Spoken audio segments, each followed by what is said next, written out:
We continue our coverage of water, sanitation and hygiene-related issues across the African continent. Today we are in Fort Portal in Western Uganda, where a group of women masons are making it easy for the elderly and people living with disabilities access toilets safely. And Okumu has more details. Sophia Kazigati is a resident of Kabula Isoke South in Western Uganda.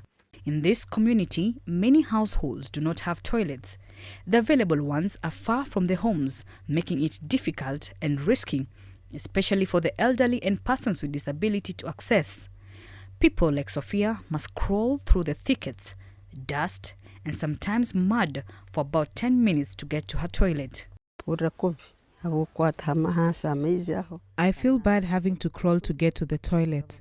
I fear falling into the toilet because the logs are weak and rotten. It is uncomfortable. I used to think I would fall inside the pit. The most annoying thing is I would lose my appetite after leaving the toilet because of touching the dirty toilet floor and urine while crawling.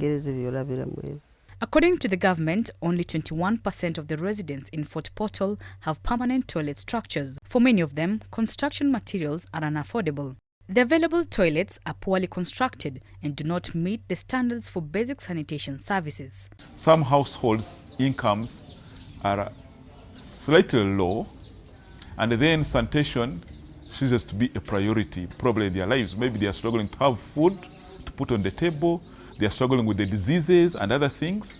So you find it becomes a gap there, and people will continue providing facilities that are not good. This is an example of a toilet that residents around here use. It's just a pit and logs on top of it for people to step on. As you can see, there's no structure around it for even a little bit of privacy. For residents who live here, they're among the lucky ones to own such a structure for a toilet.